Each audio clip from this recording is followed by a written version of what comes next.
Assalamualaikum warahmatullahi wabarakatuh. Waalaikumsalam Waalaikumsalam warahmatullahi warahmatullahi wabarakatuh. wabarakatuh. Selamat malam semuanya. Kali ini pembelajaran kita melalui daring, yaitu mengenai pembelajaran atletik. Nah, pada pembelajaran atletik sendiri itu terbagi menjadi beberapa cabang. Salah satunya adalah lari jarak pendek atau sprint. Apa kalian tahu mengenai materi kali ini, lari jarak pendek?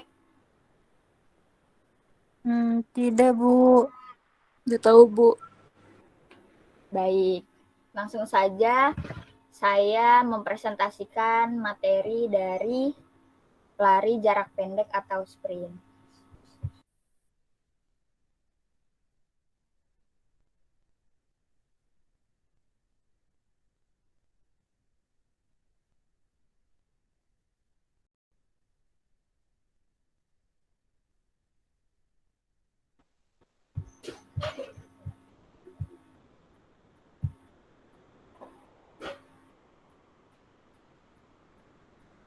Baik, lari jarak pendek atau sprint.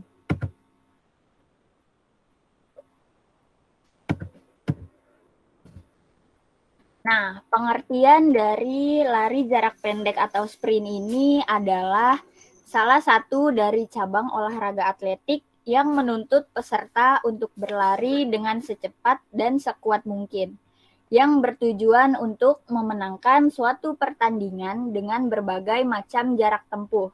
Di antaranya adalah 100 meter, 200 meter, hingga 400 meter.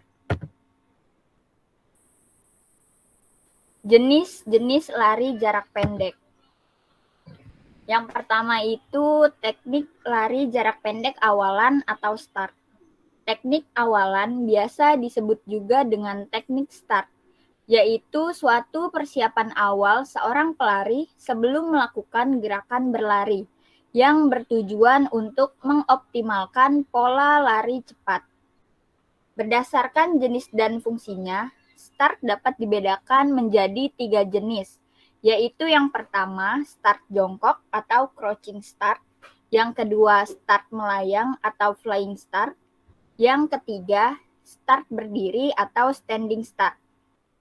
Nah, biasanya itu teknik awalan yang dilakukan ketika melakukan lari jarak pendek yaitu start jongkok. Nah, untuk start jongkok sendiri dapat dibagi menjadi 3 jenis, yaitu start pendek atau bunch start, start menengah atau medium start, dan yang terakhir start panjang atau long start.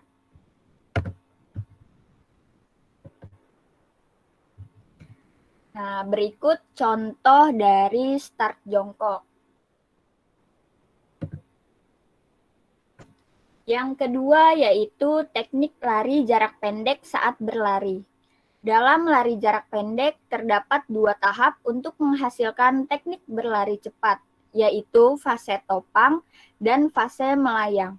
Fase topang bertujuan untuk memperkecil hambatan saat menyentuh tanah dan memaksimalkan dorongan ke depan. Yang pertama, saya akan jelaskan apa itu fase topang. Pada fase topang sendiri, topang depan dan topang dorong. Adapun teknik fase topang. Yang pertama adalah mendarat pada telapak kaki. Yang kedua, lutut kaki topang bengkok harus minimal saat amortisasi. Kaki ayun adalah dipercepat. Pinggang, sendi lutut, dan mata kaki dari kaki topang harus diluruskan kuat-kuat pada saat bertolak. Dan yang ketiga yaitu paha kaki ayun naik dengan cepat ke suatu posisi horizontal. Yang kedua, saya akan menjelaskan apa itu fase layang. Nah, sementara itu fase layang bertujuan untuk memaksimalkan dorongan ke depan dan untuk mempersiapkan suatu penempatan kaki yang efektif saat menyentuh tanah. Adapun teknik fase layang yang pertama, Lutut kaki ayun bergerak ke depan dan ke atas untuk meneruskan dorongan dan menambah panjang langkah. Yang kedua, lutut kaki topang bengkok dalam fase pemulihan. Ayunan lengan aktif namun rileks. Dan yang terakhir yaitu kaki topang bergerak ke belakang untuk memperkecil gerak menghambat pada saat menyentuh tanah. Yang ketiga, teknik lari jarak pendek memasuki garis finish. Nah, pada lari jarak pendek, teknik memasuki garis finish merupakan salah satu hal yang sangat menentukan untuk menjadi juara pada kejuaraan nasional maupun internasional.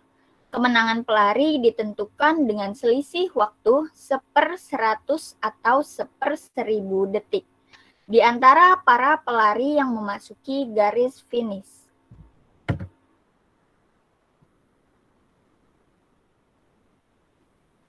Nah, berikut contoh gambar dari memasuki fase garis finish.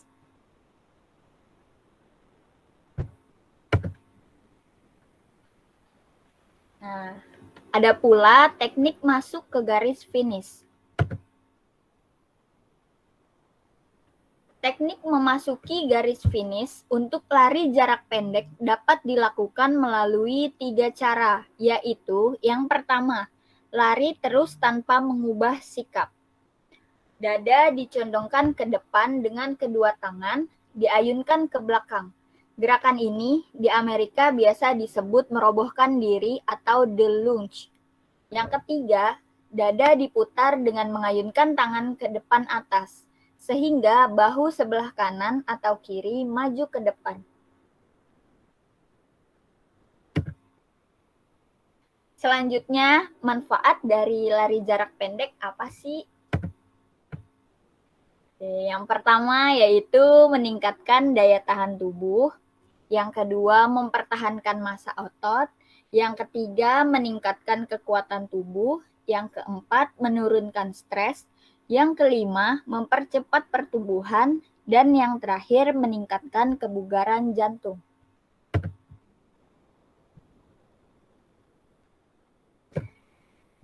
Nah, berikut adalah materi mengenai lari jarak pendek atau sprint.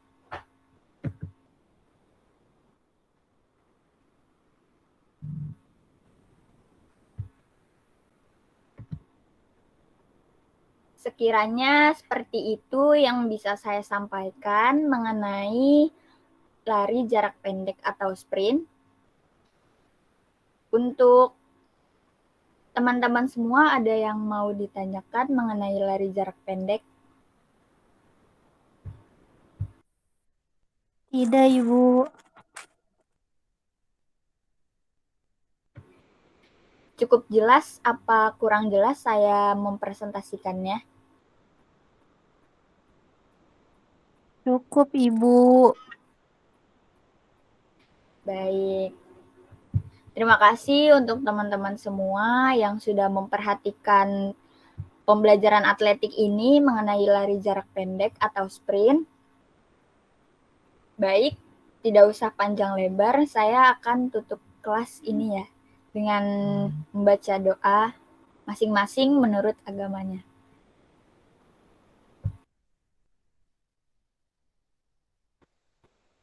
Oke, terima kasih semuanya. Terima kasih kembali, Ibu.